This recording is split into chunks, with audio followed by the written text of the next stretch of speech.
Question number 70 सर्वप्रथम स्तूप शब्द कहाँ मिलता है? आंसर है ऋग्वेद में, जातक कथा में नहीं मिलता है, अर्थवेद में नहीं मिलता है, अष्टाध्यायी में नहीं मिलता है। व्याख्या: स्तूप शब्द सर्वप्रथम उल्लेख हमें ऋग्वेद में मिलता है। स्तूप का प्रमुखतः संबंध बौद्ध धर्म से रहा है। क्वेश्चन नंबर 70 सर्वप्रथम स्तूप शब्द कहाँ मिलता है? आंसर है ए ऋग्वेद, बी जातक कथा में नहीं मिलता है, सी अर्थशास्त्र में नहीं मिलता है और डी अष्टाध्यायी में नहीं मिलता है।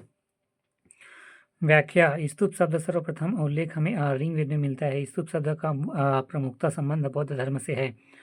क्वेश्चन नंबर 71 ग्राम सभा के विषय में क्या सही नहीं है?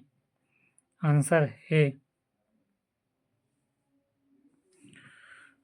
स्थगित सम्मेलन में अगर पूर्ति आवश्यक, ये गलत है। स्थगित सम्मेलन में घर पूर्ति न होने पर बजट पारित किया जा सकता है, ये भी गलत है।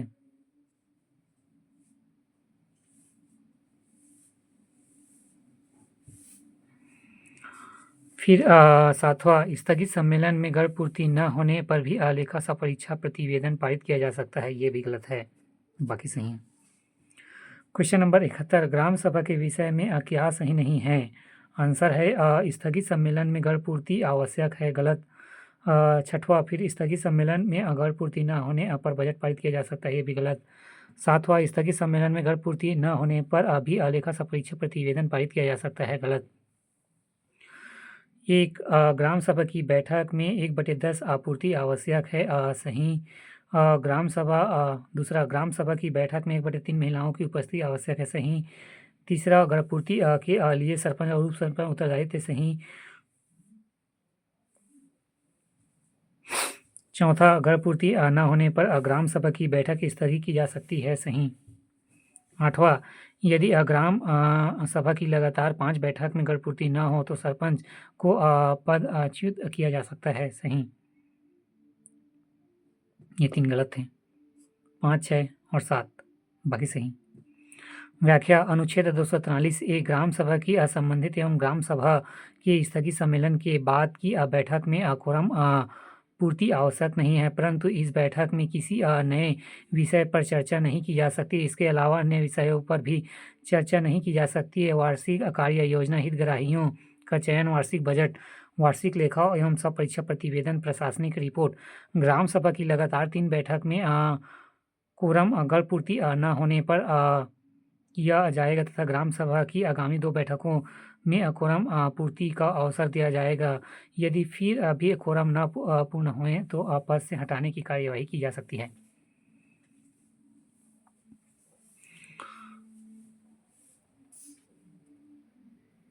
क्वेश्चन नंबर 71 ग्राम सभा के विषय में क्या सही नहीं है? पहला, ग्राम सभा की बैठक में 1/10 घर पूर्ति आवश्यक है, ये सही है। दूसरा, ग्राम सभा की बैठक में 1/3 महिलाओं की उपस्थिति आवश्यक है, सही है। तीसरा, घर पूर्ति के लिए सरपंच और पंच उत्तरदायित्व है, ये भी सही है। चौथा, घर पूर्ति न होने पर ग्राम सभा की बैठक स्थगित की जा सकती है, ये भी सही है। पाँचवा, स्थगित सम्मेलन में घर पूर्ति आवश्यक है, गलत। छठवां, स्थगित सम्मेलन में घर पूर्ति न होने पर बजट पारित किया जा सकता है, गलत। सातवां, स्थगित सम्मेलन में घर पूर्ति न होने पर अभी लेखा परीक्षा प्रतिवेदन पारित किया जा सकता है, गलत। आठवां, यदि ग्राम सभा की लगातार 5 बैठकें में घर पूर्ति न हो तो सरपंच को अपचित किया जा सकता है, सही। आंसर है 5, 6, 7 नहीं, 5, 6, 7 हाँ, तीनों गलत हैं, बाकी सही हैं।